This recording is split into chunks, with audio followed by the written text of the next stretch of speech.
فأعوذ بالله من الشيطان الرجيم بسم الله الرحمن الرحيم ألهاكم التكاثر حتى زرتم المقابر كلا سوف تعلمون ثم كلا سوف تعلمون كلا لو تعلمون علم اليقين لترون الجحيم ثم لترونها عين اليقين ثم لتسألن يومئذ عن النعيم صدق اللہ العظیم۔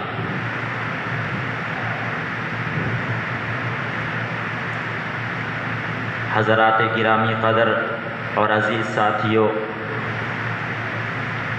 یہ جو سورت تلاوت کی گئی ہے، اس سورت کا نام سورۃ التکاثر ہے۔ یہ سورت مکہ مکرمہ میں نازل ہوئی اور اس سورت میں 8 آیتیں ہیں۔ اس سورت کا مضمون بھی قیامت کے موضوع پر مشتمل ہے۔ 2 چیزیں ہیں اس سورت میں، ایک عذاب قبر کو ثابت کیا گیا ہے اور دوسرا آخرت میں اللہ تعالیٰ کی طرف سے دی جانے والی نعمتوں پر سوال کا ہونا۔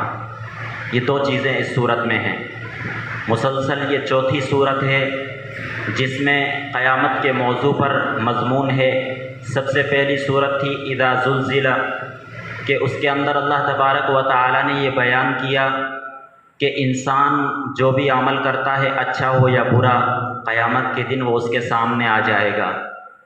دوسری سورت والعادیات، اس میں اس بات کا بیان تھا کہ انسان کے دل میں چھپی ہوئی جو بات ہے، جو چھپے ہوئے راز اور بھید ہیں، قیامت کے دن وہ منظر عام پر آ جائیں گے اور سب کے سامنے آشکارا ہو جائیں گے میدان محشر میں۔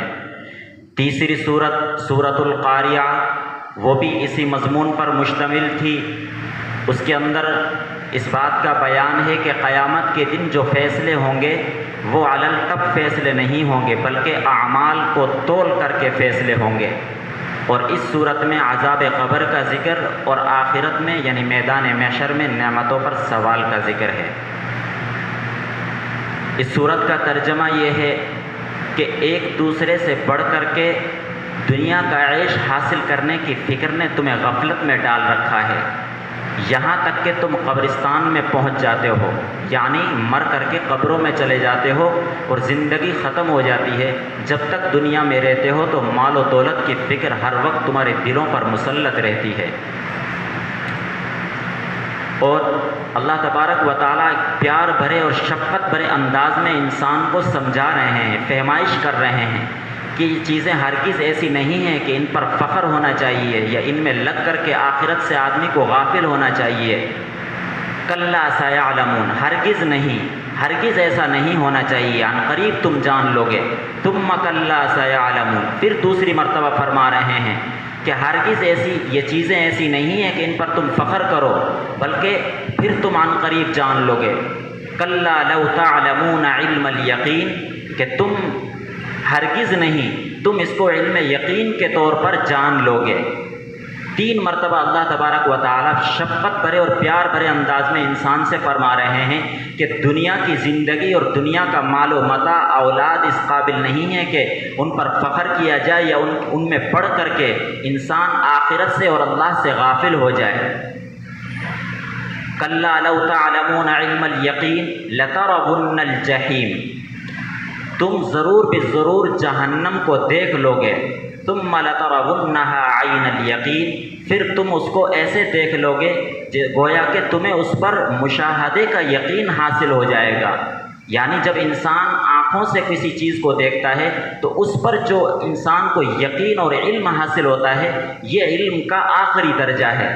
ایک تو یہ ہے کہ انسان دلائل سے، قرآن کریم کو سن کر کے، نبی کے فرمان کو سن کر کے، احادیث کو پڑھ کر کے جو اس کو علم حاصل ہوتا ہے وہ علم قطعی ہوتا ہے، یعنی بہت مضبوط دلائل سے وہ ثابت ہوتا ہے، اس کو ماننے میں بھی کچھ دیر لگتی ہے۔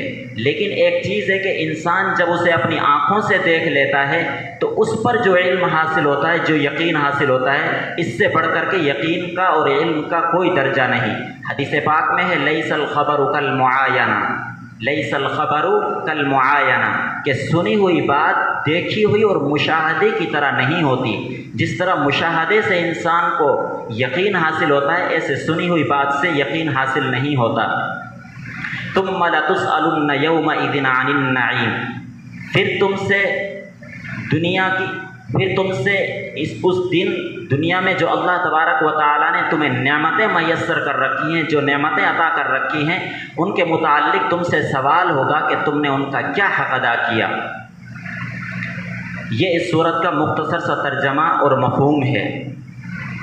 اس کے متعلق سب سے پہلے ایک حدیث ہے حضرت ابن بریدہ رضی اللہ تعالیٰ عنہ، یعنی گویا کہ ایک اثر ہے، صحابی کا قول ہے۔ وہ فرماتے ہیں کہ مکہ کے اندر دو قبیلے تھے انصار کے، ایک بنو حارثہ اور ایک دوسرے قبیلے کا نام تھا بنو الحارث۔ وہ دونوں ایک دوسرے پر فخر کر رہے تھے اس بات پر کہ ہمارے قبیلے میں لوگ اچھے ہیں، ہمارے قبیلے والوں کے پاس مال اچھا ہے۔ دوسرے قبیلے والے کہہ رہے ہیں کہ ہمارے قبیلے میں فلاں آدمی ہے اور فلاں آدمی ہے۔ جب اس طرح فخر کرتے کرتے لوگوں کی تعداد مکمل ہو گئی، اب وہ دونوں قبیلے قبرستان کا رخ کرتے ہیں اور قبرستان میں جا کر کہتے ہیں، قبر کی طرف اشارہ کر کے، کہ ہمارے قبیلے میں تو یہ آدمی بھی تھا، ہمارے قبیلے میں یہ آدمی بھی تھا، اتنے کمال کا آدمی تھا۔ تو قبروں میں بھی جا کر وہ فخر کرنے لگے۔ یعنی اس فخر نے اور اس چیز نے، اس مال کے محبت نے اور اس فخر نے ان کو اللہ تبارک و تعالیٰ سے غافل کر دیا، اور وہ غفلت میں پڑ گئے۔ ان کو پتہ ہی نہیں کہ ہمیں مر کر کے دنیا سے جانا ہے اور اللہ تبارک و تعالیٰ کے یہاں اس کا حساب ہونا ہے۔ یہ اس سورت کا شان نزول ہے۔ حضرت ابو ہریرہ رضی اللہ تعالیٰ عنہ کی ایک حدیث ہے کہ قیامت کے دن اللہ کی طرف سے ایک منادی آواز دے گا، آواز دے کر کے کہے گا کہ اللہ تبارک و تعالیٰ یہ فرما رہے ہیں کہ میں نے تمہارے لیے ایک نسبت متعین کی تھی اور تم نے اپنے لیے دوسری نسبت اور دوسری راہ چن لی۔ میں نے تو یہ متعین کیا کہ تم میں جو تقوی والا ہوگا وہی سب سے بہتر، لیکن تم نے کہا کہ فلاں ابن فلاں اور فلاں ابن فلاں، یعنی وہ آدمی بہت اچھا ہے اور وہ آدمی فلاں کا بیٹا ہے اور وہ فلاں خاندان کا ہے۔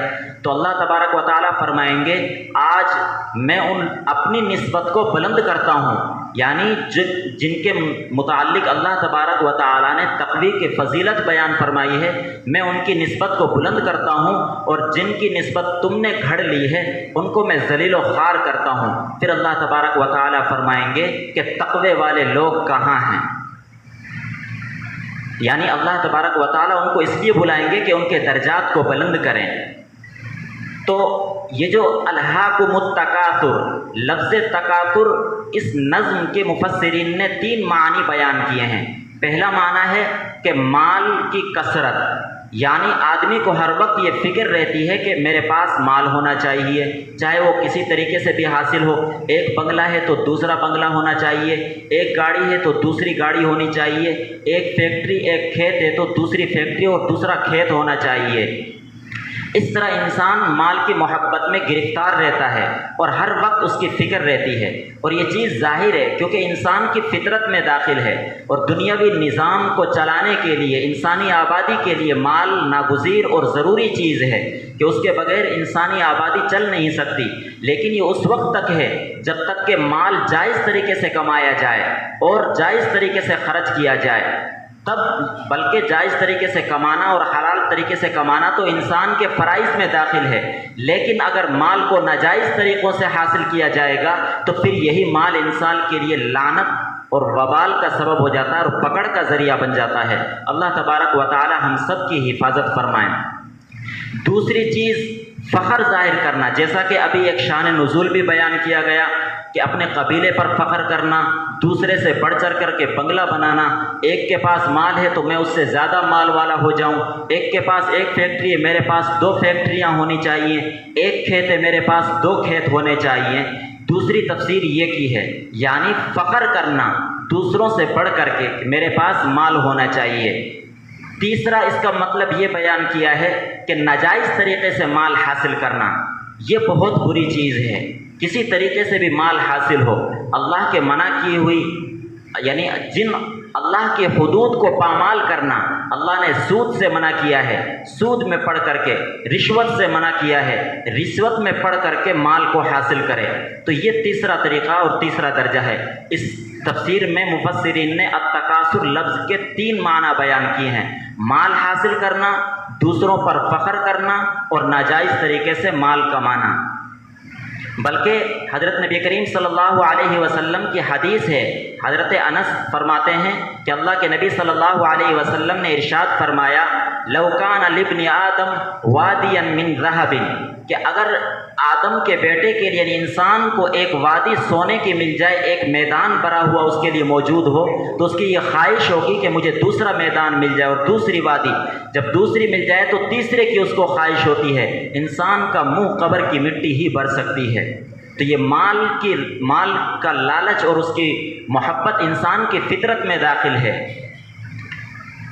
اسی طرح حضرت نبی کریم صلی اللہ علیہ وسلم کی ایک دوسری حدیث ہے کہ ابن آدم کہتا ہے کہ مالی مالی وَهَلْ لَكَ مِنْ مَالِكَ إِلَّا مَا أَكَلْتَ فَأَفْنَيْتَ أَوْ لَبِسْتَ فَأَمْزَيْتَ أَوْ تَصَدَّقْتَ أَوْ لَبِسْتَ فَأَبْلَيْتَ أَوْ تَصَدَّقْتَ فَأَمْزَيْتَ، کہ انسان کہتا ہے یہ مال میرا ہے، یہ مال میرا ہے، یہ مال میرا ہے، لیکن انسان کا تو وہ مال ہے جو اس نے کھا لیا اور اس کو ختم کر دیا تو وہ اس کے کام آ گیا۔ دوسرا وہ مال جس کو اس نے کپڑے کی شکل میں پہن لیا اور پرانا کر دیا، وہ اس کے کام آ گیا۔ تیسرا وہ مال جسے اس نے اللہ کے راستے میں خرچ کر دیا اور اللہ کے خزانے میں اسے جمع کروا دیا، تو وہ اس کے لیے کام، دنیا میں بھی کام آئے گا اور آخرت میں بھی کام آئے گا۔ اسی طرح مسلم شریف کی ایک حدیث ہے جس کا ایک ٹکڑا ہے، وَسِوَا ذَلِكَ ذَاهِبٌ وَتَارِكُهُ إِلَى النَّاسِ، کہ اس کے علاوہ جو مال ہے انسان کے پاس وہ اس سے جانے والا ہے اور دوسرے لوگ اس کے وارث بننے والے ہیں۔ تو اس مال کی محبت نے اور اس کے پیچھے اس کی دوڑ دھوپ نے انسان کو غفلت میں ڈال رکھا ہے۔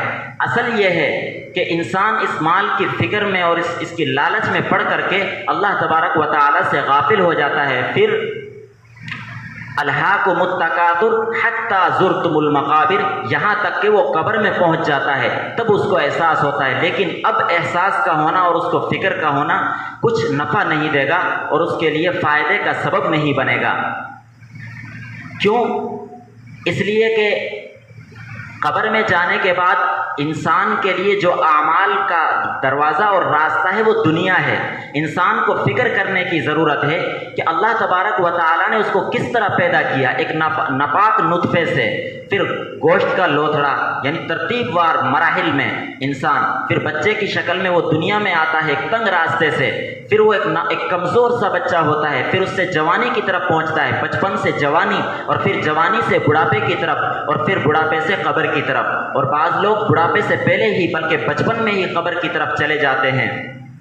تو انسان کو غور کرنا چاہیے کہ آخر اللہ تبارک و تعالیٰ نے اسے دنیا میں کیوں بھیجا ہے، اس کے بھیجنے کا مقصد کیا ہے۔ ہر دنیا میں جو بھی چیز ہے، جو بھی مخلوق ہے، اس کو فنا ہونا ہے، کل من علیہا فان، ہر چیز کو فنا ہونا ہے۔ تو آخر انسان کو سوچنا چاہیے کہ یہ جو دنیا ہے یہ منزل ہے یا ایک سفر کی جگہ ہے۔ یہ دنیا ایک سفر کی جگہ ہے، منزل نہیں ہے۔ جیسا کہ دنیا میں ہم دیکھتے ہیں کہ کوئی بھی عقل مند مسافر ایسا نہیں ہوتا جو سفر کر رہا ہو اور اس کو منزل معلوم نہ ہو کہ وہ سفر کیوں کر رہا ہے یا وہ کس سمت جا رہا ہے۔ ہر انسان جو بھی عقل مند سفر کرتا ہے اس کو اپنی منزل معلوم ہوتی ہے اور سفر کی وجہ معلوم ہوتی ہے، اسی لیے سفر کرتا ہے۔ لیکن انسان کے لیے کتنی بڑی خوش قسمتی کی بات ہے کہ اس کو بھیجنے والے، اس کے مالک الملک اور اس کے خالق نے، اللہ تبارک و تعالی نے اس کو سفر کی وجہ بھی بتا دی اور یہ کہہ دیا وما خلقت الجن والانس الا لیعبدون، کہ میں نے انسان اور جنات کو صرف اور صرف اپنی عبادت کے لیے پیدا کیا ہے۔ انسان کے دنیا میں آنے کا مقصد خود اللہ تبارک و تعالی واضح فرما رہے ہیں۔ جس طرح ایک غلام کے اس کو زندگی میں کسی کام کے کرنے کا کوئی اختیار نہیں، کسی کھانے کو اپنی مرضی سے کھانے کا کوئی اختیار نہیں، اس کا مالک جس طرح اس سے چاہے کام لے، اسی طرح انسان بھی اللہ کا ایک غلام ہے۔ اللہ تبارک و تعالیٰ اسے جس کام سے روکیں اسے اس کام سے رکنا چاہیے، اور جہاں چلنے کا اختیار دیں اور اجازت دیں وہاں پر انسان کو چلنا چاہیے۔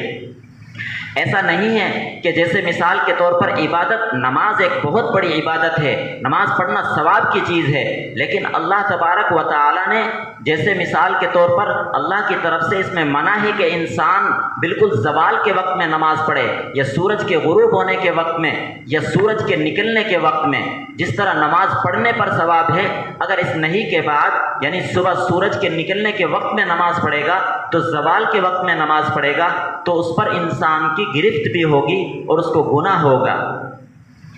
تو انسان دنیا میں جو آیا ہے وہ اپنی تخلیق پر غور کرے اور آنے کے مقصد کو ذہن میں رکھے۔ اللہ نے ہمیں 24 گھنٹے زندگی میں عطا کیے ہیں، ہمیں سوچنا چاہیے کہ 24 گھنٹوں میں سے کتنا وقت ایسا ہے کہ جس کو ہم آخرت کی فکر میں گزارتے ہیں، کتنا وقت ایسا ہے کہ جس میں ہمیں آخرت کی فکر رہتی ہے۔ دنیا میں بعض انسان ایسے ہیں کہ جو پوری زندگی گزار دیتے ہیں لیکن ایک لمحے کے لیے بھی آخرت کا خیال نہیں آتا۔ بعض لوگ ایسے ہوتے ہیں کہ ان کو آخرت کا خیال تو آتا ہے، فکر پیدا ہوتی ہے، وہ گھر سے باہر نکلتے ہیں، مسجد کے لیے نکلتے ہیں، نیک اعمال کے لیے نکلتے ہیں، ذکر کی مجلسوں کو تلاشنے کے لیے نکلتے ہیں، لیکن باہر نکل کر دنیا کے جھمیلوں میں الجھ جاتے ہیں اور دنیا کی محبت میں گرفتار ہو جاتے ہیں۔ اور بعض اللہ والے ایسے ہوتے ہیں کہ ہر وقت ان کو آخرت کی فکر سوار رہتی ہے، ہر وقت یہ خیال رہتا ہے کہ میں کہیں جب میں کسی سے بات کروں کہیں ایسا تو نہیں ہے کہ میری زبان ضرورت سے زائد چل جائے اور اس پر مجھے آخرت میں جواب دینا پڑے۔